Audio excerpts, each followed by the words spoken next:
እንግዲህ ዕብራውያን መጽሐፍ ላይ ጀመርነው ያው ብዙ አልደግሞ ዕብራውያን መጽሐፍ ላይ ጀመርነው እስከ ምዕራፍ 11 ድረስ ተምረናል። ረጅም ጉዞ ተጉዘናል እና እንግዲህ ሙሉን የነበራችሁ አይዶንም ስንቶቻችሁ እንደሆናችሁ አላውቅም። እኔ ግን ሙሉን ነበርኩ ያው አስተማሪ ስለሆንኩ ማለት ነው። ስለዚህ በዚህ 11 ምዕራፍ ውስጥ በቃ ያየነው ኢየሱስ ክርስቶስ ይበልጣል የሚል ነገር ነው አይደል? ተቀባዮቹ አይሁዳውያን አማኞች ናቸው ማለት ባክግራውንዳቸው እግዚአብሔርን የሚያውቁ ሰዎች ናቸው። እግዚአብሔርን የሚያውቁ ሃይማኖት ያላቸው እምነት ያላቸው ስርዓት ያላቸው ግን በቃ ኢየሱስ ይበልጣል ብሎ ስለ ኢየሱስ ብዙ ነገር የተማርነው እስከ 10ኛው ምዕራፍ እና ባለፈው ስለ እምነት የተማርነው አይደል? የነበራችሁ ሰዎች ታስታውሳላችሁና እምነት በጣም አስፈላጊ ነው። ያለ እምነት እግዚአብሔርን ደስ ማሰኘት አይቻልም አለና ስንት አይነት እምነት አለ አይደል? አራት አይነት እምነት አለ አይደል? አራት አይነት እምነት አለ እና አንደኛው ሰው በቃ ዝም ብሎ እምነት ግድ ያለ እምነት ሰው መኖር አይችልም፣ በህይወትም መኖር አይችልም በሚል ብዙ ምሳሌ ሰጠዋችሁ አይደል? እና አሁን እዚህ ቤት ውስጥ የተቀመጥነው ቤቱ እንደማይፈርስ መሬት እንደማይንቀጠቀጥ አምነን የተቀመጥነው እንዲህ ናቹራል የሆነ እምነት አለ እያልን በኋላ ግን መንፈሳዊ እምነት ለዳግም ልደት የሚሆን ለህይወት የሚሆን እምነት ምዕራፍ 11 ዕብራውያንን አጠናን ታስታውሳላችሁና እዛ ክፍል ባጭሩ ያየነው ነገር ምንድነው? እምነት ተስፋ ስለምናደርገው ነገር ምን የሚያደርግ ነው አይደል? የሚያስረግጥ አይደል? ስለዚህ ተስፋ አለ፣ እግዚአብሔር የሰጠው ተስፋ አለ። ያ ተስፋ እርግጠኛ እንደሆነ የምናውቀው በምንድን ነው አይደል? በእምነት ነው አይደል? አሁን ፀሐይ እንዳለች እርግጠኛ የምንሆነው በምንድን ነው? ፀሐይ እንዳለች በጣም እርግጠኛ የምትሆኑት በምንድን ነው? አሁን አንድ ሰው ፀሐይ የለም ይላችሁ ምንድን ነው የምትሉት? ትስቃላችሁ አይደል? አይደል? ለምንድን ነው ይባል? ምንም የሚታይ ነው። ፀሐይ ብርሃኗ ራሱ ምን ይሆናል? ይታያል። ሙቀቷን ፊል ታረጋላችሁ፣ ሴንስ ታረጋላችሁ፣ በአይናችሁ ታያላችሁ። እርግጠኛ ማንም ሰው ሊሸውዳችሁ አይችልም። እና ብዙ ነገር እርግጠኛ የምንሆንባቸው ነገሮች አሉ። ለምን ሲባል ይታያሉ፣ ይጨበጣሉ፣ ይዳሰሳሉ አይደል? በሽታም ከሆነ አይደል? እና በአውቶቡስ ስትሄዱ አበሻ እንዳለ በጣም እርግጠኛ የምትሆኑት ምን ስታሸቱ ነው? በርበሬ አይደል? በርበሬ ያለው ልብስ ምናምን ለብሰው ሲገቡ በቃ ባሱ ወይ ባቡሩ አበሻ እንዳለ በትክክል ያስታውቃል። እርግጠኛ የምትሆኑት በምንድን ነው? ደህናው መንፈሳዊ ዓለም እንዳለ እግዚአብሔር እንዳለ እውነት እንደሆነ ኢየሱስ እንዳለ እንደሚመጣ እነዚህ ነገሮች ሁሉ መንፈሳዊ ነገር እውነት እንደሆነ የምናውቅበት ሌላው ስድስተኛው የስሜት ሕዋሳት ምን ይባላል? እምነት ይባላል። ያለ እምነት የእግዚአብሔር ነገር ማወቅ አይቻልም። ስለዚህ ይሄ እምነት እንዴት ነው የሚገኘው አለን? የእግዚአብሔር ስጦታ ነው አንደኛ። ሁለተኛ ደግሞ ከእግዚአብሔር ቃል ነው። ምክንያቱም እምነት ከምንድን ነው? ከመስማት ነው። መስማት ደግሞ ስለዚህ ሰው የእግዚአብሔርን ቃል ሲሰማ በውስጡ ምን ይፈጠራል አለን? እምነት እንጂ ሰው እምነት ዝም ብሎ የሚያመጣው ነገር አይደለም። በመጽሐፍ ቅዱስ የተመሰከረላቸው አማኞች በሙሉ ዝም ብሎ አይደለም ያመኑት። እግዚአብሔር ምን እየሆነላቸው ነው? እየተገለጠላቸው ነው። እግዚአብሔር ለአብርሃም ተገለጠለት፣ እግዚአብሔር አመነ፣ አብርሃም እግዚአብሔርን አመነ፣ ጽድቅ ሆኖ ተቆጠረለት ብለን ስለ እምነት አየንና ክፍሉ ሰፊ ቢሆንም አንድ ነገር ግን አየን። ከሰዎቹ የህይወት ታሪክ በዛ ላይ ከተጠቀሱት ብዙ ቅዱሳን ያየነው ነገር ምንድነው? ሰው የእግዚአብሔርን ተስፋ ቃል ከፈለገ እግዚአብሔርን ማመንና መከተል ከፈለገ ምን ያስፈልገዋል? እምነት። በቃ ይሄ ነው የሚያስረዳው ዕብራውያን 11 ያለ እምነት ሰው ከእግዚአብሔር ጋር ምንም አይነት ህብረትም የተስፋ ቃልም ምንም ነገር ሊያደርግ አይችልም። ስለዚህ እምነት ቁልፍ ነገር ነው የሚለው ነገር ባለፈው ሳምንት አጠናን። ዛሬ ደግሞ የምናጠናው ምዕራፍ 12ን ስለሆነ የምንጀምረው ምዕራፍ 12 ከቁጥር 1 እስከ 4 ቁጥር የምናጠናው ሩጫውን እንሩጥ የሚል ርዕስ ሰጥቼዋለሁ። ሩጫውን እናርግ እንሩጥ የሚል ዕብራውያን 12 ከቁጥር 1 እስከ 4 ተነስተን እናነብና በዛ ነገር ላይ እንነጋገራለን። እንደዚህ ይላል ዕብራውያን 12 ከቁጥር 1 እስከ 4 እንግዲህ እነዚህን የሚያህሉ ምስክሮች እንደ ደመና በዙሪያችን ካሉልን። እነዚህን የሚያህሉ ምስክሮች የሚላቸው ባለፈው ሳምንት ያየናቸው የእምነት አባቶች ናቸው አይደል? ስለዚህ እንደዛ የሚያህሉ ምስክሮች እንደ ደመና በዙሪያችን ካሉልን አለ። አሁን ወደኛ ይመጣል። እኛ ደግሞ አለ ሸክምን ሁሉ ቶሎም የሚከበድን ኃጢአት አስወግደን የእምነታችንን ራስና ፈጻሚውን ኢየሱስን ተመልክተን በፊታችን ያለውን ሩጫ በትዕግስት ምናርግ እንሩጥ። እርሱ ጌታ ማለቱ ነው ነውርን ንቆ በፊቱ ስላለው ደስታ በመስቀል ታግሶ በእግዚአብሔር ዙፋን ቀኝ ተቀምጧልና። በነፍሳችሁ ዝላችሁ እንዳትደክሙ ከኃጢአተኞች በደረሰበት እንዲህ ባለ መቃወም የጸናውን አስቡ። ከኃጢአት ጋር እየተጋደላችሁ ገና ደምን እስከ ማፍሰስ ድረስ አልተቃወማችሁም ይላል። እግዚአብሔር ይመስገን። ስለዚህ ተቀመጡ፣ ጌታ ይባርካችሁ። እዚህ ቁጥር 2 ላይ እንደሚናገረው በፊታችን ያለውን ትዕግስት በሩጫ ምን አድርግ ይላል? እንሩጥ ይላል። ስለዚህ ዛሬ የምንማረው ስለምንድን ነው? ስለ ሩጫ ነው የምንማረው። ጌታ ይመስገን። መቼም ሀበሻ በተለይ ደግሞ ኢትዮጵያ ውስጥ ለሩጫ አይማርም ነው ማላባይዘ አይደል? ምክንያቱም በሩጫ የታወቀን ስለሆነ ማለት ነው። እንዲያውም ነጮቹ ብዙዎቹ ሁላችን ምንሮጥ ነው ይመስላቸው አይደል? ኢትዮጵያ ምናምን ይላሉ። እኔ አንድ ደንበኛ ነበረኝ ከዚህ በፊት ፓኬት ሰራ ማለት ነው። እና ሰውየው በኋላ ነው ያወቅኩት በርሊን ማራቶን ይደረጋል በየዓመቱ የታወቀ ማራቶን ከሚባሉት አንደኛው በዓለም ላይ የበርሊን ማራቶን ነው። እዛ ብዙ ትልልቅ እንትኖች ይመጣሉ፣ የሩጫ እንትኖች ይመጣሉ። እና ሰውየው እዛ ምንድን ነው የሚሰራው? ዶፒንግ እንትን የሚመረምረው ሰው እሱ ሰውየው ማለት ነው። ደግሞ ሯጭም ነው፣ ሳይክልም ይነዳል። እና መጀመሪያ ቀን ሲያገኘኝ አንተ ከአፍሪካ ምናምን ኢስት አፍሪካ ከኢትዮጵያ አንተ ሯጭ ነህ ማለት ነው ምናምን አለኝ። አላወቀም፣ ሁላችን ምንድሮጥ የመሰለው። በኋላ እና ሁሌ ይለኛል መቼ አንድ ቀን ተገናኝተን አብረን እንሩጥ ይለኛል። በኋላ ነገርኩት እኔ ሯጭ አይደለሁም ሁላችን አንሮጥም አልኩት። እና መጨረሻ ላይ ስሰናበት ስራውን ሳቆም ምን ሰጠኝ መሰላችሁ? ሊስት ሰጠኝ። መሮጥ ከፈለክ እንደዚህ ነው የሚሮጠው ብሎ እንዴት እንደሚሮጥ ከጀማሪ እንዳለ ስቴፑን አላቸው እነሱ ሰጠኝ። ማለት እንዳም ጀምሬ ነበር በዛ መሮጥ ማለት ነው። በጣም የሚጠቅም ነው። እና ያው ሩጫ የምናውቀው ነው ማለት ነው። ኦኬ። ስለዚህ ዛሬ የምንማረው ስለምንድን ነው? ስለ ሩጫ ነው። ጌታ ይመስገን። እዚህ ክፍል እንዳየነው የክርስቲያን ህይወት ያው ሩጫ ነው። የሩጫ ምንድነው? መጽሐፍ ቅዱስ ባይዘው ጳውሎስ ብቻ ይመስለኛል ሌላ ያለ አይመስለኝም የክርስቲያንን ህይወት ከሩጫ ጋር ያወዳደረው። ስለዚህ ለዕብራውያን ሰዎች ሩጡ አላቸው። አንደኛ ቆሮንቶስ 9:24 ላይ ደግሞ እንደዚህ የሚል ቃል አለ። አንደኛ ቆሮንቶስ ምዕራፍ 9 ቁጥር 20 ላይ እንደዚህ የሚል ቃል አለ። በሽቅድድም ስፍራ የሚሮጡት እዛም ስለመሮጥ ነው የሚናገረው። በሽቅድድም ስፍራ የሚሮጡት ሁሉ እንዲሮጡ ነገር ግን አንዱ ብቻ ዋጋውን እንዲቀበል አታውቁም ይልና እንዲሁም ታገኙ ዘንድ ምን አድርጉ? ሮጡ። ስለዚህ እሽቅድድም ስፍራ የሚሮጡት ስንት ናቸው? ብዙ ናቸው። ሁሉም ያደርጋሉ፣ ይሮጣሉ አለ። ነገር ግን ዋጋውን የሚቀበል ስንት ነው? አንድ ብቻ። ባለማዊ የጨረሰው አንደኛ ሆኖ የወጣው ብቻ ነው ዋጋውን የሚቀበለው። ስለዚህ ሽልማት ስለሆነ ማለት ነው። እና ታገኙ ዘንድ ሩጡ ይላል። ጌታ ይመስገን። ስለዚህ መጽሐፍ ቅዱስ ህይወታችንን ከሩጫ ጋር ያመዛዝነዋል ማለት ነው። ኦኬ። ስለዚህ ሩጡ ተብለናል። መሮጥ አለብን አይደል? መሮጥ አለብን። ኦኬ። ስለዚህ ይሄ ሩጫ ምንድነው? አሁን ምንድነው የሚገባ? ሩጫ ሲባል ምንድነው? የክርስቲያን ህይወት ሩጫ ነው ሲባል ምንድነው የሚገባችሁ? ምን ማለት ነው? መሮጥ ሩጫ ማለት ወይም ሩጫ ስንል ምንድነው? ወደ እኔ ያያችሁ እዛ ጋር መልሶ የለም። ወደ እኔ ጋር ያያችሁ ያው ስለምታ ሩጫ የክርስቲያን ህይወት ሩጫ ነው ስንል ምን ማለታችን ነው? ሩጫ ማለት ኦኬ ግብ ያለው ነገር ነው። ኦኬ ሩጫ ኦኬ ግብ አለው። እሺ ሌሎቻችሁ ስምታት እጂ እንቅስቃሴ አለው። ኦኬ ሩጫ ምን አለው? እንቅስቃሴ አክቲቪቲ አለው። ኦኬ ይወርዲ ሩጫ አንቺ አውራጭ ነሽ አይደለሽ? ኦኬ እሺ ሌሎቻችሁ ትላላችሁ ሩጫ ሽልማት አለው ሩጫ። ኦኬ ሌላም ትዘጋራላ ስለ ሩጫ ምን አለ? ድካም አለው። ኦኬ ሩጫ ድካም አለው፣ አክቲቪቲ አለው። ኦኬ የምትደርስበት ቦታ አለው። እሺ ታዲያ ዝግጅት ይጠይቃል። ኦኬ ሩጫ ዝግጅት ይጠይቃል። ወደፊት ሩጫ ወደ ከፍታ። ኦኬ ሩጫ ወደ ከፍታ። እሺ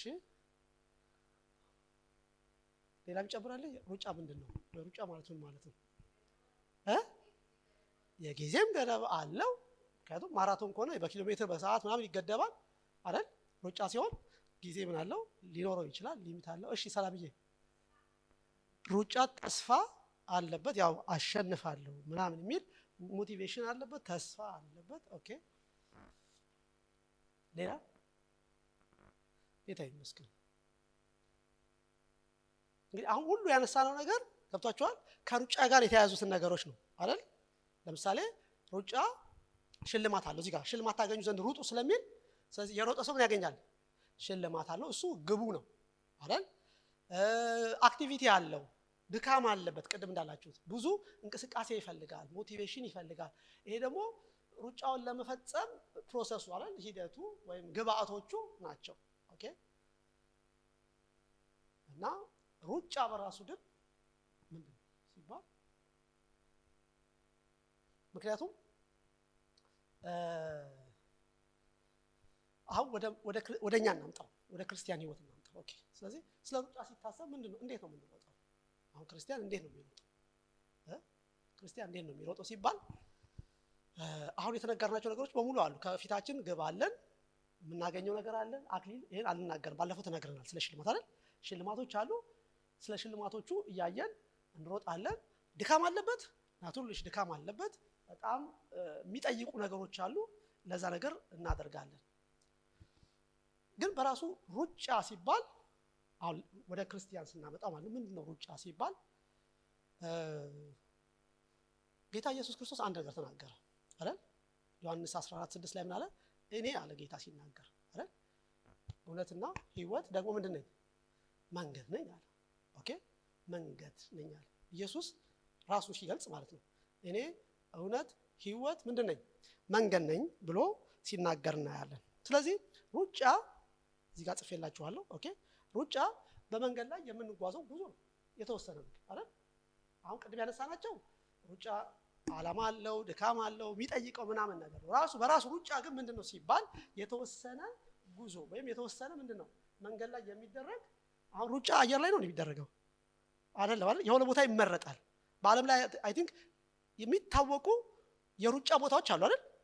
የታወቁ በዓለም ላይ ለምሳሌ ብታውቋቸው በዓለም ላይ በየዓመቱ የሩጫ ውድድር የሚደረግባቸው የታወቁ ቦታዎች አሉ። አንደኛው ቦስተን ነው። ቦስተን ማራቶን ሲባል ሰምታችኋል አይደል? እዛ የተወሰነ መንገድ አለ። እዛ መንገድ ላይ የዓለም ሯጭ ተሰብስቦ ይሮጣል። ከዛ በርሊን ነው አይደል? አይ ቲንክ ለንደንም አለ አይደል? ለንደን ማራቶንም አለ መሰለኝ። እና ሩጫ ምንድነው ሲባል በአንድ መንገድ ላይ የሚደረግ ምንድነው ጉዞ ወይም ምንድነው እንቅስቃሴ ነው። ቅድም ተባለው አክቲቪቲ ነው። ኦኬ ትንሽ ከወክ የሚለየው ምንድነው? መንገድ ላይ ነው። መንገድ ላይ ምን ታደርጋላችሁ? ወክ ታደርጋላችሁ አይደል? ወክና ሩጫ የሚለያቸው ምንድነው ሲባል ሩጫ አንደኛ ምን አለው?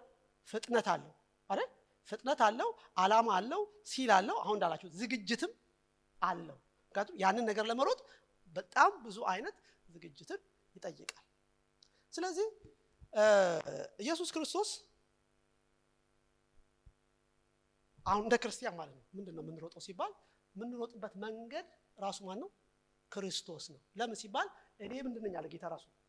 ምክንያቱም ለምንድነው ይሄን ያነሳሁት? ብዙ አይነት መንገዶች አሉ።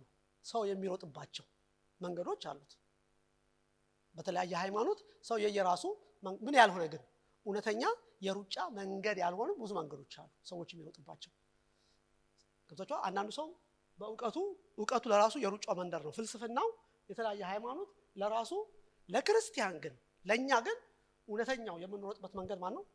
ክርስቶስ ነው። እግዚአብሔር ይመስገን። ስለዚህ ሩጫው ምንድነው ሲባል መንገዱ ክርስቶስ ነው መንገዱ። ስለዚህ በክርስቶስ ህይወት ውስጥ ወይም በክርስቶስ ከዳንን በኋላ የምንኖረው ኑሮ ማለት ነው አይደል? የምንኖረው ኑሮ ማለት ነው። በክርስቶስ የምንኖረው ኑሮ ነው። ለዚህ ነው ቆላስይስ 2:6 ላይ እንደዚህ ይላል። ቆላስይስ 2:6 ላይ እንግዲህ ጌታን ኢየሱስ ክርስቶስን ምን እንዳደረጋችሁት እንደተቀበላችሁት ይላል አይደል? ስለዚህ መቀበል ብቻ አይደለም፣ ከዛ ምን ታደርጋላችሁ ይላል። በእርሱ ደግሞ ምን አድርጉ? በማን? በእርሱ ተመላለሱ ወይም ሩጡ። ስለዚህ አማኝ የዳነ አማኝ የክርስቲያናዊ ሩጫው ሌላ ነገር አይደለም። የሚሮጠው መንገድ በሆነ በማን ላይ ነው?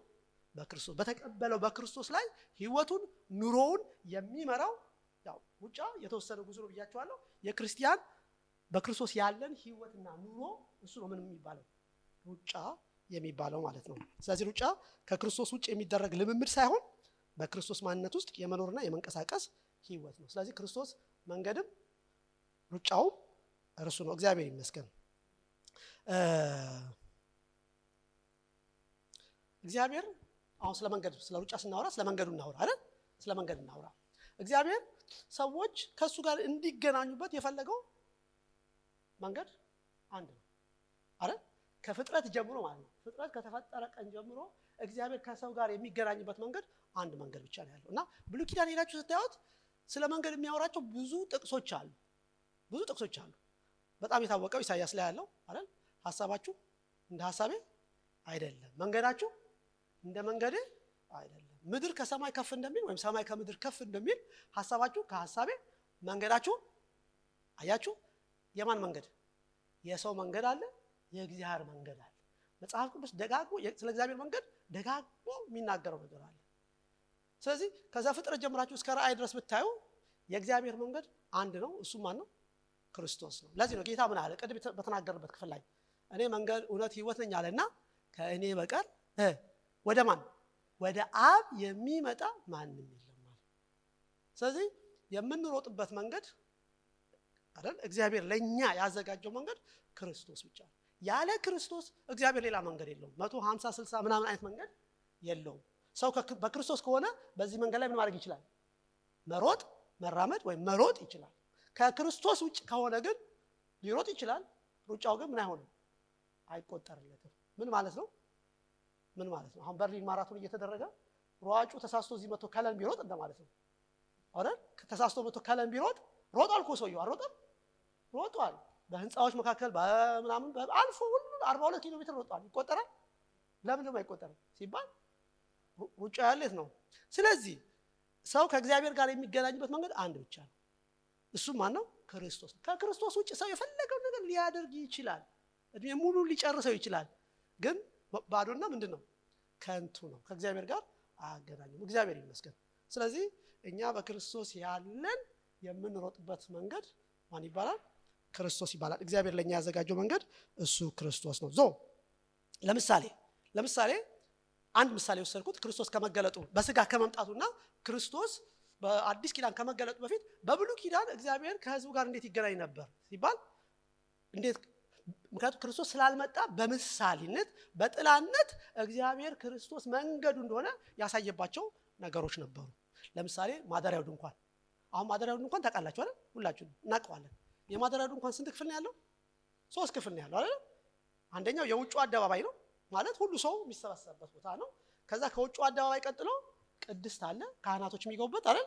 ከዛ ቅድስተ ቅዱሳን ውስጠኛው ክፍል የእግዚአብሔር ታቦት ያለበት ወይም ማደሪያ ያለበት እና ጠቅላላ ኮምፓውንዱ ቢለካ ማለት ነው ከውጭ እስከ ውስጠኛው ግድግዳ ድረስ ወደ 45 ሜትር ነው መንገዱ ማለት ነው።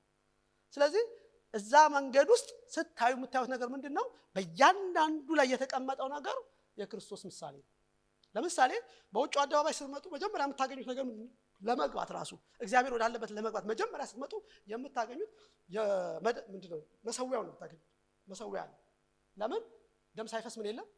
ስርየት የለም። እና ማንም ኃጢአተኛ መጀመሪያ ሲመጣ የሚያገኘው ምን ነው ሲባል መሰዊያ ነው። ስለዚህ እዛ ምን ያደርጋል? ለኃጢአቱ መስዋዕትን ያቀርባል። መስዋዕትን አቅርቦ ከዛ በኋላ ነው ካህኑ ቀጥሎ የሚገኘው መታጠቢያ ሳህን አለ። ካህናቶቹ እዛ ታጥበው ከዛ ወደ ቅድስት ይገባሉ። ኦኬ። ስለዚህ መሰዊያው መጀመሪያ ሰው ሲመጣ የሚያገኘው ምንድነው አልኳቸው? መሰዊያ። እግዚአብሔርን ለማግኘት መንገዱ መጀመሪያ መሰዊያ ነው። መሰዊያው የምን ምሳሌ ነው? መሰዊያው ላይ የሚደረገው ምንድነው? እንስሳት ነው የሚሰዉት አይደል? ሰው ስለ ኃጢአቶቹ ሰዎች መስዋዕትን የሚያቀርቡበት ቦታ ነው። ስለዚህ ያ የክርስቶስ ምሳሌ ነው ሲባል የክርስቶስ መስቀል አይደል? ክርስቶስ ለኛ የተሰቀለች ነው መስቀል ላይ ነው። ስለ ሰው ልጆች ኃጢአት ደሙን ያፈሰሰው ዋጋ የከፈለበት ነገር ክርስቶስ እኛ በእግዚአብሔር ፊት እንድንገባ ስለኛ ኃጢአት የሆነበት ቦታ መስቀሉ አይደል? ለዚህ ነው መጽሐፍ ቅዱስ ሲናገር እርሱ ማለት ኃጢአት የማያውቀው አይደል? ስለኛ ምን አደረገ ይላል? እኛ የእግዚአብሔር ጽድቅ እንድንሆን አይደል የሚለው? እኛ የእግዚአብሔር ጽድቅ እንድንሆን ኃጢአት የማያውቀው እርሱ ስለኛ ምን አደረገው? ኃጢአት አደረገው። እሱ የኃጢአት መስዋዕት የእግዚአብሔር በግ ሆኖ እዛ መሰዊያ ላይ ታረደ። ስለዚህ የመንገዱ መጀመሪያ ላይ እዛ የምታዩት መጀመሪያ የምታገኙት የክርስቶስ ምንድነው? መስቀል ነው። እግዚአብሔር ይመስገን። ለምንድን ያነሳሁት ይሄንን? የክርስትና ጉዞ በክርስትና ያለው ሩጫ ለመሮጥ ሰው የሚጀምረው ከምንድነው? ጌታን ከመቀበል ለሱ አይደል? ክርስቶስን እንደ ግል አዳኙ አንድ ሰው ሳይቀበል በክርስቶስ ኢየሱስ ለሱ የተሰራውን ስራ የማዳን ስራ ሳይቀበል ምንም አይነት ሩጫ መጀመር አይችልም። ስለዚህ የሚሮጥ የት ነው ማለት ነው? ሌላ ቦታ ነው የሚሮጠው ማለት ነው። ትክክለኛ ቦታ አይደለም፣ ዋጋ ያለው። ስለዚህ ለምንድን ነው ያነሳሁት? በማደሪያው ድንኳን እንኳን እግዚአብሔር ከሰዎች ጋር የሚገናኝበትን መንገድ አዘጋጅቷልና እያንዳንዱን እዛ ክፍል የተቀመጠውን ዕቃ ብታዩት ትርጉሙ ክርስቶስ ነው የሚናገረው። ምክንያቱም አሁን ቅድስት ስትገቡ የምታገኟቸው 3 ነገሮች ናቸው ያሉት። ህብስት የሚቀመጥበት ጠረጴዛ አለ። ከዛ የወርቅ መቅረዝ አለ። መቅረዝ ማለት ሻማ መብራቱ ማለት ነው። ከዛ ደግሞ የዕጣን የሚሰዋበት አለ። 3 ነገር ነው ያለው። አሁን ትርጉሙ ምንድን ነው ብትሉት 12 ዳቦ የሚቀመጥበት ጠረጴዛ የምን ምሳሌ ነው? ክርስቶስ የህይወት እንጀራ ነው። የህይወት እንጀራ እንደሆነ የሚያመለክት ነው። መቅረዙ ብርሃን፣ ክርስቶስ ያለ ምንድን ነው? ብርሃን ነው። እያንዳንዱን ብትወስዱት የሚናገረው ስለ ክርስቶስ ነው። ስለዚህ ጳውሎስ እዚህ ጋር ሩጫቸው ሩጡ ሲል እኛ የምንሮጠው ሩጫ ሌላ ነገር አይደለም። በክርስቶስ ኢየሱስ ከገባን በኋላ በክርስቶስ ኢየሱስ ካመንን በኋላ በዛ የምንኖረው ኑሮና ህይወት እሱ ምን ተብሎ ይጠራል? ሩጫ፣ መንፈሳዊ ሩጫ ወይም የክርስቲያን ሩጫ ተብሎ ይጠራል። ስለዚህ የተጠራነው እንድናምን ብቻ ሳይሆን ምንም እንድናደርገው እንድንሮጥ ነው። ምክንያቱም መሮጥ ይዞት የሚመጣ አብሮ ብዙ ነገር ስላለ ማለት ነው አይደል? ምክንያቱም መሮጥ ቀድም እንዳላችሁት መሮጥ የሚጠይቀው ነገር አለ የለም? አለ። በጣም መሰጠትን ይጠይቃል። ስለዚህ ክርስትናን እንደ ሩጫ ስንቀበለው ማለት ነው ምን እናደርጋለን? መሰጠት በሚገባን ነገር ላይ ሁሉ እንሰጣለን። አክቲቪቲያችን ይጨምራል አይደል? ፍጥነታችን ይጨምራል። ኤቭሪቲንግ ዋጋ ያለው ነገር እናደርጋለን። እግዚአብሔር ይመስገን። ስለዚህ ዝም ብለን አምነን በክርስቶስ አምነን ብቻ የተጠራን ሰዎች ሳይሆን በእርሱ ላይ ደግሞ እንድንመላለስ በእርሱ ደግሞ እንድንሮጥም ተጠርተናል። እግዚአብሔር ይመስገን። ስለዚህ ክርስቶስ ወደ እግዚአብሔር የምንደርስበት መንገድ ነው። ደግሞ የምንሮጥበትም የሩጫው ሜዳ ክርስቶስ ነው። እግዚአብሔር ይመስገን። ክብር ለጌታ ይሁን። ከዛ በአዲስ ኪዳን ሲላቸዋል። ከዛ ኢየሱስ መጣ አይደል? ኢየሱስ መጣ። በብሉይ ኪዳን ጥላ የነበረው ማለት ነው። በብሉይ ኪዳን ጥላ የነበረው ኢየሱስ መጣ እና አንድ ቀን ምን ሆነ? ኢየሱስ ክርስቶስ በተለይ ማቴዎስ 26 አካባቢ ነው የምታዩት። ኢየሱስ ክርስቶስ በለምጻሙ ስምዖን ቤት ተቀምጦ አይደል? እዛ ካሉ ሰዎች ጋር ፌሎሺፕ ያደርግ ነበር። ምግብ ይበላ ምናምን ነበር በዛን ጊዜ ማለት ነው።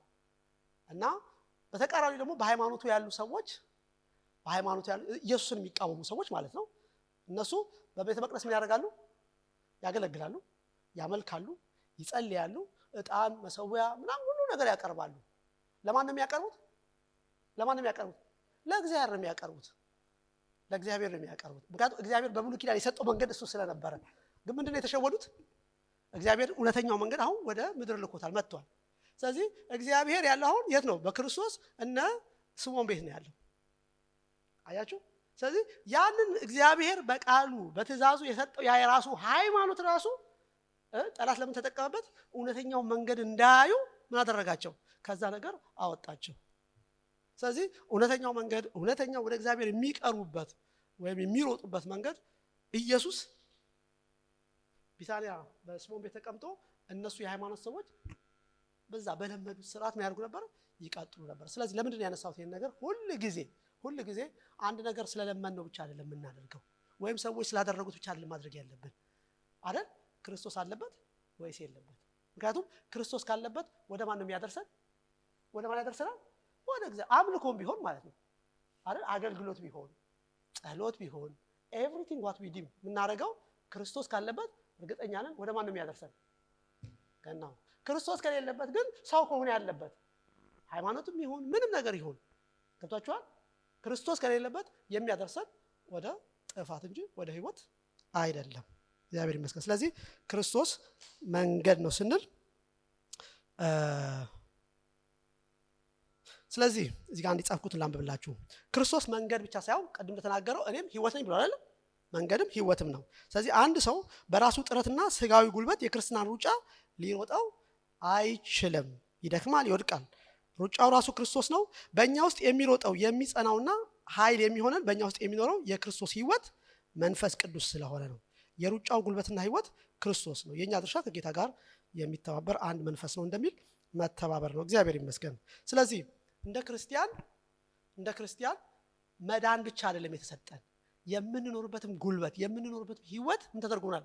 ተሰጥቶናል። ለምን ሲባል ኢየሱስ ክርስቶስ ምንድነው? ህይወት ነው አይደል? ምክንያቱም ክርስትና ሰው በግል ጥረቱ በግል አቅሙ የሚኖረው አይደለም። እና ባለፈው ጴጥሮስ እንዳጠና ነው የነበራችሁ ሰዎች አይደል እግዚአብሔር ለህይወትና አይደል የሚለው ይላችሁ የነበራችሁ ሰዎች ጴጥሮስ ሲናገር ለህይወትና እግዚአብሔርን ለመምሰል የሚያስፈልገው ነገር ሁሉ ምን አደረገን የሚለው አይደል ተሰጥቷል የሚለው ቁጥር 1 ላይ የከበረ እምነት አገኘን ይልና ከዛ ለህይወትና እግዚአብሔርን ለመምሰል የሚያስፈልገው ነገር ሁሉ ምን አደረገን ተሰጠ። እግዚአብሔር ይመስገን። አሁን ለህይወትና እግዚአብሔርን መምሰል ማለት ምን ማለት ሲባል ምን ማለት ነው? ለህይወትና እግዚአብሔርን መምሰል አይደል? ህይወት ይታያል? ህይወት ይታያል? አይታይም። ምን ማለት ነው? ለህይወት የሚለው ነገር ለውስጣዊ ነገራችን ለሚያስፈልገን ነገር ሁሉ እግዚአብሔር በክርስቶስ ኢየሱስ ሰጥቶናል ነው። እግዚአብሔርን መምሰል ደግሞ ማለት ውጫዊ ለሆነው ነገር ምክንያቱም ይሄ ሰው እግዚአብሔርን ይመስላል፣ ይሄ ሰው ጌታን ይከተላል የሚባለው ውጩ ታይቶ ነው አይደለም? ውጩ ታይቶ ነውና እግዚአብሔርን ለመምሰልና ለህይወት የሚሆነው ነገር ሁሉ ተሰጥቶናል። እግዚአብሔር ይመስገን። ስለዚህ በዚህ ሜዳ ላይ ወይም በዚህ መንገድ ላይ እንድንሮጥ ስንጠራ ማለት ነው እግዚአብሔር ይመስገን ክርስቶስ የምንሮጥበትን ምን ሰጥቶናል? አቅም፣ ጉልበት ሰጥቶናል፣ ህይወት ሰጥቶናል። የኛ ድርሻ ምን ማድረግ ነው? መተባበር ነው። እግዚአብሔር ይመስገን። ችግራችን ምንድነው? እኛ ያው ስለማንተባበር ነው አይደል? ምን እንደው እዚህ ጋር ምንም ትልቅ ነገር አያስፈልግም። በጣም ትልቅ ነገር አያስፈልግም። እያንዳንዳችንን ትንሽ ምንም ትልቅ ዛሬ ምን እንዳል 50 ዓመት ምን ነው ግን እያንዳንዳችን በውስጣችን የመንፈስ ቅዱስ ድምጽ አለን የለንም? አለን። እና የሆነ ቦታ ላይ ስንሆን ተው የሚለን አለ አይደል? ይለናል እኮ መቼም ሰማይ ከፍቶ ተው የሚል በጎርናና ድምጽ አይደለም የሚናገር፣ ግን በውስጣችን እውነትና ውሸት የሚለይ ነገር ወይም ማድረግ ያለብንና የሌለብን ነገር የሆነ ሴንስ የምናደርገው የሚነግረን ነገር አለ አይደል? ግን ስንቱን ነው የምንተባበረው ነው ጥያቄ። ስንቱን ነው የምንተባበረው? እና ብዙ ጊዜ ተው ሲለን እኛ ሰዎች ስለሆነ ያችን ነገር ማድረግ ስለምንፈልግ ምክንያት ነው የምንሰጠው አይደል? አይ እቺ ነገር ማድረግበት ምክንያት ብለን ምን እናደርጋለን? እናስረዳለን። ለማን ነው የምናስረዳው? ለእግዚአብሔር ነው የምናስረዳው አይደል? እግዚአብሔር ደግሞ ኦኬ ብሎ ይለቀናል? አይለቀንም። እሱ የሚናገረው ነገር እውነት ስለሆነ። ስለዚህ እኛ ድካም አለብን። ብዙ ጊዜ እግዚአብሔር የሚለንን ነገር ስለማንሰማ ስለማንተባበር ነው እንጂ በዚህ ሩጫ ውስጥ ስንሆን እንድንሮጥ ብቻ አይደለም የተጠየቅነው። ለሩጫ የሚያስፈልገውንም ህይወት በውስጣችን ጌታ አድርጎልናል። እግዚአብሔር ይመስገን። ስለዚህ እሱን ከተባበር ነው ሩጫው በጣም ሲምፕል ነው፣ በጣም ቀላል ነው። አይመስላችሁም? አለዛ ከባድ የሚሆነው ሰው በራሱ። ለዚህ እኮ ጌታ ምን አለ? ያለ እኔ ምንም ልታደርጓችሁ ማለት ነው። ምን ማለት ነው? ያለ እኔ ምንም አታደርጉም አታለም። ሰው ያለ ክርስቶስ ማገልገል አይችልም? ይችላል። ያለ ክርስቶስ መዘመር አይችልም? ይችላል። ያለ ክርስቶስ መጾም፣ መጸለይ፣ የፈለገው ነገር ማድረግ ይችላል። ያ ማለት አይደለም ትርጉሙ። ግን እውነተኛው ነገር የእግዚአብሔር የሆነ ነገር ማድረግ ካለብን ግን የምናደርገው በክርስቶስ ውስጥ ሆነ ነው። ክርስቶስ በሚሰጠን አቅም፣ በሚሰጠን ጸጋ፣ በሚሰጠን ኃይል የምናደርገው ነው። እግዚአብሔር ይመስገን። ስለዚህ ጳውሎስ ለነዚህ አማኞች ያው እንግዲህ ሩጡ እያለ ይመክራቸዋል። ለምን ነው ሩጡ እያለ የሚመክራቸው ሲባል ባይዘው የዕብራውያን አማኞች ናቸው። ትዝ ይላችሁ አይደል? እና እሱም እንደዛ አይነት ልምምድ እኮ አለው ጳውሎስ። ዕብራዊ አይደል? ጳውሎስ በትውልዱ ዕብራዊ ነው። እንዲያውም የሚኮራበት ነገር ነበረው። ትዝ ይላችኋል? ከዕብራዊ ነኝ አይደል? የቢንያም ዘር ነኝ፣ በ8ኛው ቀን እየተገረዝኩ ነኝ ምናምን የሚላቸው ሰዎች ነበሩት። ስለዚህ የጳውሎስ ታሪክ ምንድነው የሚያሳየን? ጳውሎስ የሃይማኖት ሰው ነው። የሃይማኖት ሰው ሲባል ተራ ሰው አይደለም። በገማልያል እግር ስር የተማረ ፈሪሳዊ፣ የእግዚአብሔርን ቃል ጠንቅቆ የሚያውቅ፣ ስርዓቱን የሚያውቅ፣ እንዲያው ለእግዚአብሔር ነገር የሚቀና ሰው ነው። በጣም የሚቀናው እንዲያም ከመቅናቱ የተነሳ እነ ቅዱሳን በክርስቶስ የነበሩትን ሰዎች ምን ማድረግ ጀመረ? ማሳደድ ጀመረ። እነሱ ማን መንገድ ላይ ነው ያሉት? ክርስቶስ የሚባል መንገድ ላይ ነው ያሉት። እሱ ግን ፓራሌሊ በሌላ መንገድ ውስጥ ሆኖ እነዚህ ምን ያደርግ ነበር? ያሳድድ ነበር፣ ቀንቶ ማለት ነው። ከዛ እግዚአብሔር ሲረዳው አንድ ቀን መንገድ ላይ ጌታ አገኘው አይደል? አገኘና ማረከው። የምታሳድደኝ እኔ ኢየሱስ ነኝና ብትቃወም ይብስብሃል ምናምን ብሎ ከዛ አመጣው እና ከዛን ቀን ጀምሮ ቅድም እንዳልኳችሁ ወደዚህ ሩጫ የምትገቡት በመወለድ ነው አይደል? ጌታን በመቀበል ነው። ያን ቀን ጌታ አገኘው። ከዛ እሱ ወደ ምን መጣ? ያንን የነበረበትን የሃይማኖት ምናምን ነገር በሙሉ ተወለ። ወደዚህኛው መንገድ፣ ወደ ክርስቶስ መንገድ፣ ወደዚህ ሩጫ እነ ጴጥሮስ ወደሚሮጡበት አይደል እነ ጴጥሮስ እነ ዮሐንስ ወደሚሮጡበት ወደዚህ ውስጥ ገባ። ለዚህ ነው አሁን እነዚህን ሰዎች የሚመክራቸው መሮጥ ያስፈልጋቸዋል። ለምንድን ነው የሚላቸው? ማአት ባለፈው እንዳየነው ብዙ መከራ እየደረሰባቸው ነው። ጥርጣሬ ውስጥ እየገቡ ነው። ምክንያቱም የሆኑ አህዛቦች አይደሉም፣ እምነት አላቸው፣ ስርዓት የሚያደርጉ ናቸው፣ ሁሉ ነገር የሚያውቁ ናቸውና እውነት ትክክል ነው ትክክል አይደለም የሚል ጥርጣሬ ውስጥ ስላሉ እንደው አንዳንዴ ተዘናክተው የቆሙ ይመስል ስለነበረ ጳውሎስ ምን አለ? ኖ አትቁሙ፣ የቆመ ችግር ይገጥመዋል። ስለዚህ ምን አድርጉ? ሩጡ ማለት ነው። እግዚአብሔር ይመስገን። እውነት ደግሞ የቆመ ደግሞ ችግር ይገጥመዋል አይገጥመው? አንዳንዴ እኮ ስትቆሙ አይደል እንዴ ብዙ ነገር የሚታያችሁ? ልክ ነኝ? ስትቆሙ ብዙ ነገር ማየት ትችላላችሁ። ስትሮጡና ስትቆሙ አንድ አይደለም። ስትሮጡ ፎከስ የምታደርጉት የተወሰነ ነገር ላይ ነው። ከቆማችሁ ግን የሚታየው በጣም ብዙ ነገር ነው። እሱን እመጣበታለሁ። ስለዚህ መሮጥ አንዱ ምን ያደርጋል? ህይወትን ያተርፋል፣ ያድናል። ከብዙ ነገር ምን ያደርገናል? ያድነናል። እግዚአብሔር ይመስገን። አሁን አንድ መኪና ሃይዌይ ላይ እየሄደ ማለት ነው፣ በፍጥነት እየሄደ በፍጥነት የሚሄድ መኪና እንዴት እንደሚወጣ አይደለም የሚያስበው አይደል? ምክንያቱም የሚወጣ ሰው አነዳዱ እንዴት ነው የሚሆነው? ይቀንሳል። ቀነስ አድርጎ ከዛ የሚወጣ ከሆነ ሃይዌይ ላይ ለመውጣት የሚያስብ ሰው ሁሉ ጊዜ ምንድን ነው የሚያደርገው? ቀነስ ነው የሚያደርገው። ከዛ አይቶ ይወጣል አይደል? ለመቀጠል የሚያስብ ሰው የቻለው ምን ይሰጣል? ጋዝ ይሰጣል። እግዚአብሔር ይመስገን። ልክ ነው አይደል? ጌታ ይመስገን። ስለዚህ ሩጫ የሚጠቅመው ለዚህ ነው። ኦኬ፣ ጌታ ይመስገን። ለዚህ ነው ሩጡ ሲል ምን ሮጦ ለምንድን ነው? ከብዙ ነገር ምን ለማድረግ ነው? ለማምለጥ ነው። የሚሮጥ ሰው ግብ አለው። ቅድም እንዳላችሁት የሚሮጥ ሰው ሩጫ እንደሆነ የገባው ሰው ኢንቨስት ያደርጋል፣ ድካም እንዳለ ያውቃል፣ ሁሉ ነገር ይሰጣል። እግዚአብሔር ይመስገን። ይሄ ከወላወልን ግን ከቆምን ግን እንትናችንን ማለት አንዳንድ ሰው ጌታን ተቀብሎ እዛው ሊቆም ይችላል፣ ላይሮጥ ይችላል። በዳነበት ቀን በቃ እዛው እንደቆመ ሊቆም ይችላል። አደጋ አለው አይመስላችሁም? አደጋ አለው። ምክንያቱም የቆመ ሰው ብዙ አደጋ ያጋጥመዋል። የሚመጣ ማአት ነገር አሳያቸዋለሁ፣ የሚታይ ነገር ስላለ ማለት ነው። ስለዚህ ሩጫው ምን ማድረግ አለብን? መሮጥ አለብን። እግዚአብሔር ይመስገን። ተስማማላችሁ በዚህ? ለዚህ ነው ያው በ11 ምዕራፍ ስለ ክርስቶስ ከነገራቸው በኋላ አሁን 12ኛው ላይ መጥቶ በሉ ሩጡ አትቁሙ። መሮጥ ህይወት ምን ያደርጋል? ያድናል ማለት ነው። እግዚአብሔር ይመስገን። እሺ እንዴት እንሩጥ? ሩጫው ክርስቶስ ነው አይደል? መንገዱ ክርስቶስ ላይ ነው ማለት በክርስቶስ የተቀበልነው ህይወት እሱ ሩጫችን ነው ለኛ። ኦኬ፣ ስለዚህ እንዴት እንሩጥ? በዚህ መንገድ ላይ ቁጥር 1 እና 2 ደግመን እናንብበው። እንደዚህ ይላል ቁጥር 1 እና 2 እንግዲህ እነዚህ የሚያህሉ ምስክሮች እንደደመና በዙሪያችን ካሉልን እኛ ደግሞ ሸክሙን ሁሉ ተብሎ የሚከበልን ኃጢአት አስወግደን የእምነታችንን ራስና ፈጻሚውን ኢየሱስን ተመልክተን በፊታችን ያለውን ሩጫ በትዕግስት እንሩጥ። እርሱ ነውርን ንቆ በፊቱም ስላለ ደስታ በመስቀል ታግሶ በእግዚአብሔር ዙፋን ቀኝ አድርጓል ተቀምጧል። ስለዚህ እንዴት እንሩጥ? አንደኛ አላደል ሸክሙን ሁሉ ምን አድርገን አስወግደን ይላል። ጌታ ይመስገን። ስለዚህ እንዴት እንሩጥ? አሴ ክርስቲያን ጌታን ከተቀበልን በኋላ በዚህ መንገድ ላይ ከክርስቶስ ጋር ስንኖር እንዴት እንሩጥ ሲባል ጳውሎስ የሚለን ሸክሙን ሁሉ አድርጋችሁ አስወግዱ። ጌታ ይመስገን። ምክንያቱም የተሸከመ ሰው መሮጥ ይችላል። አሁን አንድ ማራቶን የሚሮጥ ሰው እርግጠኛ ሞባይል ፎን እንኳን ይዞ አይመስለኝም አይደል? ይዛሉ። ሞባይል ፎን ይከብዳል። ምንም ነገር እንደው ውሃም ራሱ አይዙም እየተሰጣቸው ካልሆነ በስተቀር በተቻለ መጠን ምን ማድረግ ነው የሚፈልጉት? እና በእኛ በአበሻ እንትን በኢትዮጵያውያን ሰውነት የሚቀርብን ለምንድን ነው? ለዛ ስለሚመች አይደል? ቀጭን ስለሆነ ለመሮጥ የሚመቸው ሰውነት ቀጭን ነው አይደል?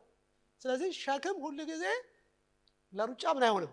አይመችም። እግዚአብሔር ይመስገን። ስለዚህ እንዴት ነው ሲባል ሸክምን ምን እናድርግ? እናስወግድ። ኦኬ፣ አሁን የጀነራል ንግግር ስለሆነ ማለት ነው። እና አሁን በአሁኑ ዘመን ለአንድ ክርስቲያን ሸክም ምንድነው? ምንድነው አሁን ሸክም የሚሆንበት? እንዳንሮጥ በዚህ ሩጫ ውስጥ እንዳንሮጥ ሸክም የሚሆንበት ለአንድ አማኝ ምንድነው? አሁን በ21ኛው ለነሱ ሌላ ነው። ለነዚህ ሰዎች የነበረው ነገር ሸክማቸው ምንድነው የሚሆነው? ያ ወደ አይሁድነት እምነት መመለስ አይደል? ስለ መስዋዕቱ የነበራቸው አመለካከት የአዲሱ ኪዳንና የብሉይ ኪዳን እየተደበላለቀባቸው ስለነበር ያ ነው ሸክም የሚሆንባቸው። ከዛ የሚመጣባቸው ተጽዕኖ ምናምን። ለኛ ግን እሱ አይደለም። ስለዚህ አንድ ክርስቲያን አሁን ሸክም የሚሆንበት እንዳይሮጥ በትክክል እንዳይሮጥ ሸክም የሚሆንበት ቅድም እንደዛ ጸልይ ነበር አንቺ እንደዛ አይደል? እና ሸክም የሚሆንበት ነገር ምንድነው? እስቲ እንዘርዘራቸው። ለአንድ ሰው ሸክም የሚሆንበት ነገር ብላችሁ የምታስቡት ነገር ምንድነው? ለመሮጥ ከጌታ ጋር ባለው ህይወትና ኑሮ በክርስቶስ ባለው ነገር እንዳይበረታ እንዳይቀጥል። እሺ ማርቲ፣ ምድራዊ ህይወት። ኦኬ፣ ምድራዊ ህይወት ኦኬ የምድራዊ ነገር በመፈለግ አይደል ማለት ምድራዊ አለ ግን ምድራዊው ነገር ይሄ ማቴሪያሊስቲክ መሆን በቃ በተቻለ መጠን የዚህ ዓለም ነገር ዝም ብሎ ማግበስበስ አይደል ከዛ ምን ይሆናል ሰውየው ከሩጫ ያሰናክለዋል አይደል እንዳይሮጥ ይከለክለዋል በዚህ ዓለም እንኖራለን ግን እንዴት ብለን ነው መኖር ያለብን ኑሮዬ ይበቃኛል ለሚላል የሚለው አይደል ኑሮዬ ይበቃኛል ብለን በስርዓቱ በአግባቡ ከኖርን ኦኬ ነው ከዛ ካለፈ ግን የሆነ ነገር ብቻ ለማስገብ እንዴት ነው ምን ሰበስ ብቻ ከሆነ ችግር ይገጥመናል ለምን ሲባል ሩጫውን መሮጥ ሸክም ካለ መሮጥ አንችልም ጭራሹ አንደኛ እሱ ነው እሺ ሌላስ የሚመጣላችሁ ሐሳብ አለ ስለ ድካም መንፈሳዊ ድካም ኦኬ መንፈሳዊ ድካም ማለት ለእግዚአብሔር ቃል እንደሚገባ ጊዜ አለመስጠት አይደል አለመጸለይ ህብረት አለማድረግ አይደል እነዚህ ነገሮች ሰውን ምን ያደርጉታል ሸክም ናቸው ያደክሙታል ድካም ደግሞ ሸክም ሰው እንዳይቀጥል ያደርገዋል ሌላም ይጨምራል በዚህ ዘመን ሸክም ይሆን ነገር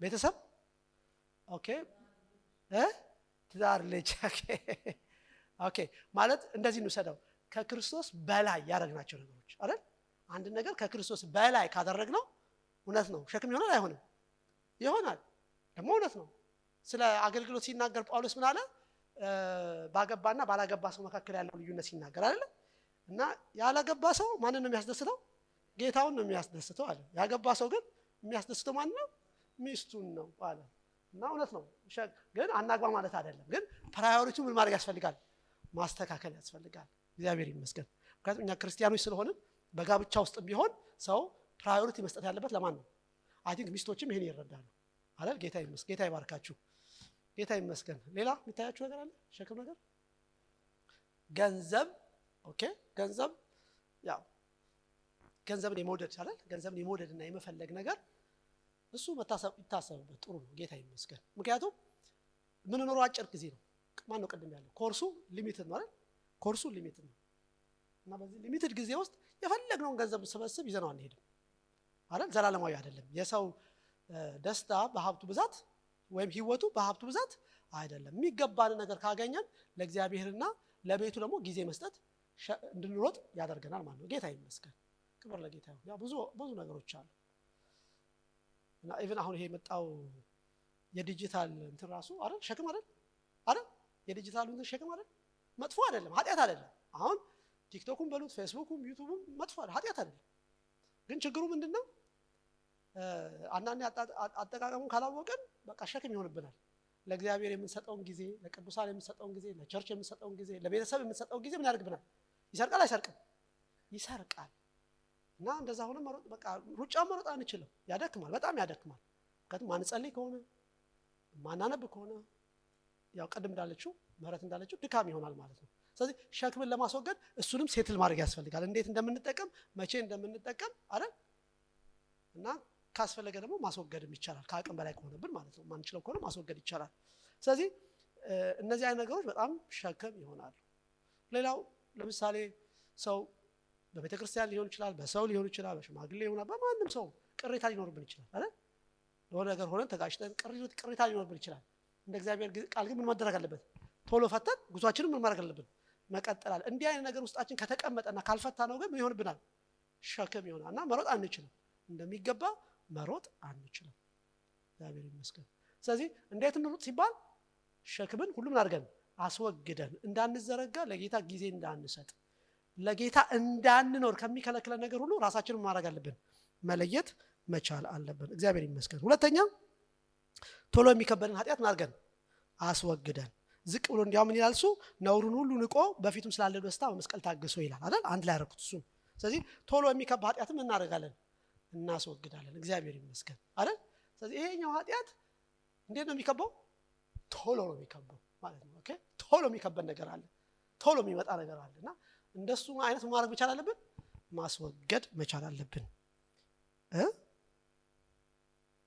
ሶስተኛው በትዕግስት ወይም በጽናት አይደል እኛም ቶሎ የሚከበንን ኃጢአት የእምነታችን ራስና ፈጻሚ ኢየሱስ ተመልክተን በፊታችን ያለው ሩጫ በትዕግስት ነው ትዕግስት ወይም ጽናት ያስፈልጋል ለምንድን ነው ትዕግስት ወይም ጽናት የሚያስፈልገው መንገዱ ሩጫው መከራ ስላለበት ነው ችግር ስላለበት ነው ዝም ብሎ ስሙዝ የሆነ መንገድ አይደለም ስለዚህ መከራ ሲመጣ ችግር ሲመጣ ብሎ ከመሄድ ምን ማድረግ ያስፈልጋል? በዚህ መንገድ ላይ መጽናትን፣ መታገስን። ምክንያቱም ኢየሱስ አለ እርሱ እንደዛ ነው ስለ ኢየሱስ ያነሳ እርሱ ነውርን ንቆ በፊቱ ስላለ ደስታ በመስቀል ታግሶ። ኢየሱስ በመስቀል ምን አደረገ? መስቀል የሚመች ነው? የክርስቶስ መስቀል ተመችቶት ነው የታገሰው? አይደለም። አባቴ ለምን ተውከኝ ያለበት ቦታ ነው። የተወጋበት፣ የደማበት፣ ያለቀሰበት፣ ብዙ የጮህበት ቦታ ነው። ግን ምን አደረገ? ታገሰ። እግዚአብሔር ይመስገን። ስለዚህ እኛ እሱን ያህል አይደርስብንም፣ ግን ችግር ሊገጥመን ይችላል። በስራ፣ በቤተሰብ፣ በቸርች፣ በተለያዩ የህይወት ውጣ ውረድ ይገጥመናል። ጥሩ ሯጭ የሚታወቀው ምንድነው ሲባል ይታገሳል። እግዚአብሔር ይመስገን። ስለዚህ ከታገስን ከጸናን ሩጫውን የመጨረስ ቻንስ አለን። እግዚአብሔር ይመስገን። ስለዚህ በዚህ ሩጫውን ለመጨረስ ሩጫውን ተጨርሰንም እንድንሸለም ማለት ነው። እንድንሸለም አንተ ታማኝ በጎ ባሪያ እንድንባል በትዕግስት ወይም በጽናት ባይዘወይ እዚህ ጋር እንደገና ልናገር ሁሌ ስለምንለው አንድ ሰው በክርስቲያን ህይወቱ እንዳደገ የሚታወቀው ምንድን ነው? እንዳደገ የሚታወቀው አንዱ ማለት ነገር አለው። ያው በፍሬ ነው አይደል ይባላል። ዛፍ እንዳደገ የሚታወቀው ምንድን ነው? በፍሬ አይደል? ኦኬ። አሁን ክርስቲያን ያደገው በፍሬ ነው ሲባል እንደሚወጣ ምናምን ነገር የለም። ግን አንዱ ምንድን ነው ካላችሁ አንድ ሰው እንዳደገ የሚታወቀው ምንድን ነው ታውቃላችሁ? ነገሮችን ሬዚስት የማድረግ አይደል? እንደ እግዚአብሔር ቃል በቃ እግዚአብሔር ቃል እንደዚህ ይላል ብሎ በዛ ነገር ላይ መጽናት እንጂ ችግር ሲመጣበት ተቋቁሞ የሚሄድ ሰው አይደል? ችግር ሲመጣበት ጸንቶ የሚያልፍ ሰው እሱ በእውነት ምን የሆነ ሰው ነው አይመስላችሁ? ልጆች እኮ እንደዛ ናቸው። ልጆች የሆነ ነገር ባጋጠማቸው ቁጥር ያኮርፋሉ፣ ያለቅሳሉ። ሲያድጉስ አይደል እንትናቸው እየጨመረ ይመጣል። ለየትኛው ነገር ሬዚስት የማድረግ አቅም አላቸው። እግዚአብሔር ይመስገን። ስለዚህ እንደግ አይደል? ለምንድን ነው ይሄን ያነሳሁት? አሁን ፍቅር አለን፣ እንዋደዳለን። ልክ ነኝ አይደል? ጌታ ይመስገን። እና እንደው ነገር የሆነ ነገር ቢሆን ማለት ነው ታውቃላችሁ፣ የሆነ ነገር ቢሆን ያን ነገር ሬዚስት አድርጎ ለማለፍ ምን ያህል አቅም አላችሁ? ምን ያህል አቅም አላችሁ? ሰው ለዚህ ነገር ራሱ መዘጋጀት አለበት። ማለት ስሙዝ በሆነ ጊዜ ብቻ አብሮ መቀመጥ ማንም ይችላል? አይቻልም? ይቻላል። የሆነ ነገር ሲመጣ ግን ያንን ነገር ደግሞ ተቋቁሞ አልፎ የሚሄድ አቅምና ማንነት መገንባት አለበት። እግዚአብሔር ይመስገን። አይመስላችሁም? ስለዚህ በጽናትና በትዕግስት መሮጥ አስፈላጊ ነው። መጨረሻ ላይ የሚናገረው የእምነታችንን ራስና ፈጻሚውን ኢየሱስን ተመልክተን ይላል። ያ ለምን እንደሚጠቅመው ሲባል የሆነ ነገር ሲፈጠር የሆነ ነገር ስናገኝ ምክንያቱም መንገዱ ማን ነው አለን? ኢየሱስ ነው አለን። ስለዚህ ኢየሱስ ይሄን እንዴት ነው ያለፈው ብለን ነው ማየት ያለብን። እና ኢየሱስን ስናይ የምናየው ነገር በጣም የከበረ ነገር ነው የሚሆነው። እግዚአብሔር ይመስገን። እሱ ስናየው እሱ ነውርን ንቆ ታግሶ በሰማይ ላይ በዙፋን ላይ ምን አድርጓል? ተቀምጧል። እግዚአብሔር ይመስገን። አሁን በሰማይ ሆኖ ስለኛ ሊቀ ካህናችን ነው፣ ይማልዳል፣ እረኛችን ነው፣ ይመራናል፣ ይጠብቀናል። ብዙ ነገር ተነጋግረናል። ክርስቶስ ለኛ የሆነው ነገር ብዙ ነገር አለ። ስለዚህ እኔ አሁን እዚህ ጋር የሚደርስብኝ ነገር ትንሽ ነው። ኢቭን ነውርን ለመናቅ እንኳን ባይዛው እዚህ ክፍል ላይ ጌታ ነውርን ንቆ ነው ይላል አይደል? ነውርን ንቆ ማለት ለክርስቶስ በጣም ኢሞራሊቲ ማለት ነገር አይደለም አይደል? ግን ከሰው የሚመጣለትን የትኛውም ነገር አይፈል እሱ የእግዚአብሔርን ሐሳብ ብቻ ነው ያገለገለው። እግዚአብሔር ይመስገን። ስለዚህ ሰው ነውርን መናቅ የሚችለው እንዴት ነው? ነውር የሚባሉ ነገሮች አሉ አይደል? ነውር የሚባሉ ነገሮች እኮ አሉ ብዙ። አሁን በዚህ ክፉ ዘመን ውስጥ ያንን ነውር መናቅ የምንችለው እንዴት ነው ሲባል በጣም መልካም የሆነውን ነገር፣ የተሻለ ነገር፣ የበለጠ ነገር፣ የሚማርክ ነገር በክርስቶስ እንዳለ ምን ስናደርግ ነው? ስናይ ነው። እግዚአብሔር ይመስገን አይደል? ምክንያቱም ጥሩ ነገር ስታየው እንደዛ ጋር ነው። አንዳንዴ ጥሩ ነገር አይታችሁ ያን ነገር ምን ታደርጋላችሁ? ትንቃላችሁ። ልክ ነኝ አይደል? መቼም እንዳላወዳድር ሽሮም የሚወድ ስላለ ነው እንጂ አሁን ሽሮና ክትፎ ቢቀመጥ ሽሮ መቼም አይናቅም ለነገሩ አይደል? የምትወዱት በጣም የሚማርካችሁ ነገር ካለ ተራውን ነገር ለመውሰድ እንትን አታድርጉ። ልክ ነው አይደል? ስለዚህ ነውርን ንቆ የሚለው ሐሳብ እንደ እግዚአብሔር ሐሳብ ያልሆኑት ነገሮች በሙሉ ሪሊ እነዛን ነገር ለመተው የምንችልበትን አቅም የምናገኘው ኢየሱስ ክርስቶስን ምን ስናደርግ ነው? ስናይ ነው። ኢየሱስ ክርስቶስን ስናይ እንደ ሰው መሄድ እናቆማለን፣ እንደ ሰው ማሰብ እናቆማለን። እና ራሱ ሰው ምን ይለኛል አይደል? ሰው ምን ይለኛል የሚለው ነገር ራሱ እንትና አንዳንዴ እኮ ችግር ነው። ሰው ምን ይለኛል ብለን የምንኖረው ነው ራሱ ጠልፎ ይጥለናል። አንዱ ከሸክሙ አንዱ እሱ ሸክሙን አስወግድ ሲል ሰው ምን ይለኛል? ለሰው ብለን የምንሆነው ነገር የለም አለ አይደል?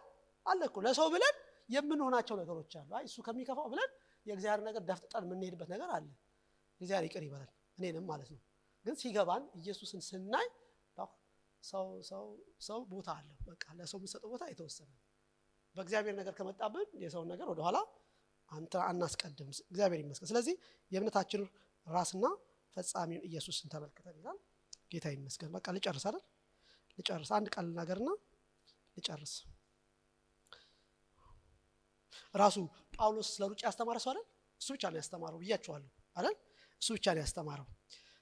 ገላትያ ምዕራፍ 2:2 ተመልከቱ እንደሚል ገላትያ ምዕራፍ 2:2 እንደተገለጠልኝም ወጣሁ አይደል?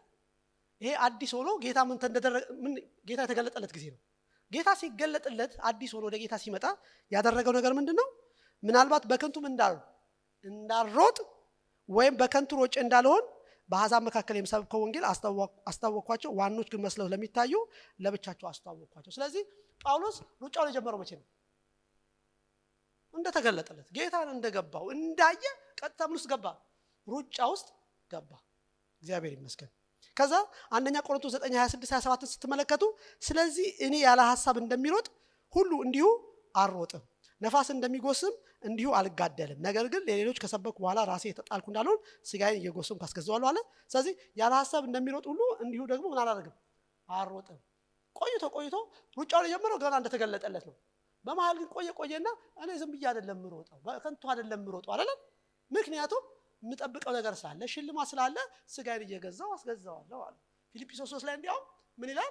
የኋላዬን ትቼ ወደፊት ማድረጋለሁ። አያችሁ ኑሮን የጀመረው ምንድነው? በሩጫ ነው። መሃል ላይም ስታዩት ምን እያደረገ ነው? ቆሞ አያውቅም ጳውሎስ፣ ወክ አድርጎ አያውቅም። መሮጥ ነው ሳይሆን እግዚአብሔር በህይወቱ መጨረሻ ምንድነው ያለው? ሁለተኛ ጢሞቴዎስ 4 ላይ መልካሙን ገድል ሩጫ ምን አድርጌያለሁ? ጌታ ይመስገን። ስለዚህ ጀምረን የምንጨርስ ያድርገን። አይመስላችሁ? የክርስትና ህይወት የሚጀመረው ከተጀመረ በኋላ ሩጫ ነው። እግዚአብሔር በመንገድ ውስጥ ካስገባን በኋላ ዳግም ተወልደን በክርስቶስ ከመጣን በኋላ ነገሩ የሚጀምረው በሩጫ ነው። የሚቀጥለው በምንድነው? በሩጫ ነው። የሚያልቀው በምንድነው? በሩጫ ነው። ያኔ ሽልማት አለው። እግዚአብሔር ይመስገን። እንደዛ ጥሩ አይደለም? ስለዚህ አትቁሙ። መቆም ምን አለበት አልኳችሁ? አደጋ አለበት። ብዙ ነገር የሚጠመጠምባችሁ እንዳትቀጥሉ ያደርጋችኋል። ሸክምን አስወግዳችሁ ኃጢአትን ቶሎ የሚከበልን ኃጢአት አስወግደን በፊታችን ያለውን ሩጫ በትዕግስት እንድንሮጥ ያስፈልጋል። እግዚአብሔር ይመስገን። ስለዚህ ጳውሎስ በሩጫ ጀምሮ በሩጫ ጨረሰ። ባይዘወይ እንደው አሁን በዓለም ያለ ሩጫ ማለት ነው። በዓለም ያለ ሩጫ ሰው ይሮጣል አይደል? ከሮጠና ከጨረሰ በኋላ ከዛ ከሮጠበት ጋር ምንም አይነት ግንኙነት የለውም። በቃ መንገዱና እሱ ይለያያል። ሽልማቱን ተቀብሎ ይሄዳል። ልክ ነው አይደል? ሩጫውን ክርስትና ግን እንደዛ አይደለም። ሩጫውን ከጨረሳችሁ በኋላ የምትቀጥሉትም ከማን ጋር ነው? ከክርስቶስ ጋር ነው። በሌላ እንትን ነው እንጂ ሩጫው የምንቀጥለውም ከማን ጋር ነው? ከክርስቶስ። ሩጫዬን ጨርሻለሁ ምንለው እዚህ ምድር ላይ ያለውን ነገር ነው። ከዛም በኋላ በሚቀጥለውም ዘመን ከማን ጋር ነው የምንኖረው? ከጌታ ጋር ነው የምንኖረው። ስለዚህ ዛሬ በስርዓት በትክክል እንደሚገባ መኖር አስፈላጊ ነው። እዚህ ጋር ለሌሎች ከሰበኩ በኋላ ራሴ የተጣልኩ እንዳልሆነ ይላል። ስጋዬን እየጎሰምኩ አስገዛዋለሁ። ጌታ ይመስገን። ስለዚህ ጳውሎስ እዚህ አማርኛው የተጣልኩ ነው የሚለው አይደል? ካስታወይ የሚል ይቀጥማል። ኤንአይቪው ዲስኳሊፋይድ ነው የሚለው ማለት አሁን ጳውሎስ እዚህ ጋር እየፈራ ያለው ገሃነም እገባለሁ ምናምን አይደለም። ግን ሩጫውን ስሮጥ አይደል ሽልማት አለ። ሽልማቱን እንዳላገኝ ዲስኳሊፋይ እንዳልሆን እፈራለሁ፣ እሰጋለሁ። ስለዚህ ምን ማድረግ አለብኝ? መትጋት። ክፍሉ የሚያወራው ስለ ሽልማት ስለሆነ ታገኙ ዘንድ ሁሉ ሮጠው ሽልማት የሚቀበለው አንዱ ነው አለ። ስለዚህ ሽልማት ለማግኘት ቅድም እንደተባለው ራስን መግዛት ያስፈልጋል አያስፈልግም? አይደል? ስለዚህ ስጋን ምን ማድረግ ያስፈልጋል? እኔ ለሌሎቹ ሰብኬ የተጣልኩ እንዳልሆን ማለት ሽልማት ዲስኳሊፋይድ እንዳልሆን ማለት ነው እንጂ ገሃነም እገባለሁ ማለት አይደለም። ክፍሉ የሚያወራው ስለ ሽልማት ስለሆነ ማለት ነው። ስለዚህ መዳን ብቻ ለሽልማት ምን አያደርግም? ብቁ አያደርግም። ሩጫን በአግባቡ መጨረስ እንጂ። እግዚአብሔር ይመስገን። ስለዚህ ወደንም ጠላንም ያለነው ምን ላይ ነው? የሩጫው ሜዳ ላይ ነው። እግዚአብሔር ይመስገን። ስለዚህ እንዴት ናችሁ? እየሮጣችሁ ነው ወይ? እየሮጥኩኝ ነው ወይ? ወይስ ወክ እያደረግን ነው? እየተዝናና ነው ወይስ ቆመናል? አንዳንዳችሁ ቆመን ልንሆን እንችላለን። በሆነ ነገር አጋጣሚ መጣና ነገራችን ያደርገዋል በቃኝ ምናምን ብለን ቆመን ሊሆን ይችላል። ዛሬ ግን ጌታ ምን ይለናል? ሩጫው ምን እናድርግ? በትዕግስት እንሩጥ። ሊመጣ ያለው ይመጣል፣ እሱ አይዘገይም አይደል? ብድራት ከእጁ ነው፣ ሽልማት ከእጁ እንቀበላለን። የተጠራ ነውም ለመሮጥ ነው። እግዚአብሔር ይመስገን። ስለዚህ በመሮጥ ነፍሳችንን እናድናለን። አይመስላችሁ? ሽልማትን እናገኛለን። ስለዚህ ሩጫውን ጀምረን ደክሞን የቆምን ሰዎች ካለን፣ የተቀመጥን ሰዎች ካለን ተነስተን እንድንቀጥል እግዚአብሔር ይፈልጋል። እግዚአብሔር ይመስገን እንጂ ዝም ብለን ተመልካች አይደል? ሌሎች ሲሮጡ አዳማቂ ምናምን እንድንሆን አይደለም የተጠራ ነው፣ እንድንሮጥ የተጠራ ነው። እያንዳንዱ ሰው የራሱ መንገድ አለው። በዚህ መንገድ ላይ የሚፈለገውን ነገር ሸክምን ሁሉ እያስወገደ በስርዓቱ በመሰጠት በድካም አክቲቪቲ አለ ብለናል። የሚጠይቀው ነገር አለ ብለናል። እግዚአብሔር ጸጋውን ይሰጣል። ለዛ የሚያስፈልገው ነገር ሁሉ እግዚአብሔር ፕሮቫይድ አድርጎልናል። የሚፈለገው እኛ ወደፊቱ መምጣት፣ ወደ ጸጋው ዙፋን ፊት መቅረብ። እግዚአብሔር ደግሞ መልካም ነው፣ ይችላል። የጠራን እሱ የታመነ ነው። ጌታ ይመስገን። ስለዚህ የጀመርነውን ሩጫ እንጨርሳለን። ጌታ ይመስገን። ስለዚህ ጌታ ካልመጣ፣ ጌታ ከመጣ እንሄዳለን፣ ያው ከነጠቀን እንሄዳለን። ጌታ ካልመጣ ግን እኛ እንሄዳለን አይደል? እና ስንሄድ መቃብራችን ላይ ቢጻፈው እሱ ይሁንልን አይደል? ማለት ለነገሩ ያው ጠላ ቤት ያሳለፉ ሰዎች መቃብራቸው ላይ እንደዛ ይጻፍላቸዋል አይደል? ምንም የነበረ ሰውዬ ዱርዬ የነበረ ሰውዬ መቃብሩ ሄዳችሁ ታያት መልካም ሩጫን ጨርሻለሁ። የትኛው ሩጫን የጨረሰው እሱ? የጠላ ቤቱን መንገድ የጨረሰው እሱ፣ የክርስቶስን አይደለም። ገብቷችኋል? ለእኛ ግን እውነተኛው መንገድ፣ የገባንበት መንገድ፣ የተጠራንበት መንገድ እሱን እንድንጨርስ እግዚአብሔር አቅም ይሆናል። ጌታ ይርዳል። ኦኬ። ስለዚህ የተጠራነው ለከበረ ነገር ነው። ዕብራውያን 12 የሚላቸው ይሄ ነው። እንግዲህ እንደዚህ ያህል ደመና በዙሪያ ምስክሮች ካሉልን በቃ እንሩጥ። ምክንያቱም እግዚአብሔር ታማኝ ነው። ያየናቸው እነዛ ሰዎች ሁሉ እግዚአብሔርን አክብረው ነው ያለፉት። በጣም ብዙ ነገር እያላቸው ትተው ነው ያለፉት። እነ አብርሃም እነ ሙሴ አይደል? ዓለም የምታቀርብላቸውን ነገር አሁን ለሙሴ ፈርዖን እኮ ምንድነው ቤተ መንግስት የሰጠው አይደል? ቤተ መንግስትን ትቶ ነው የሄደው።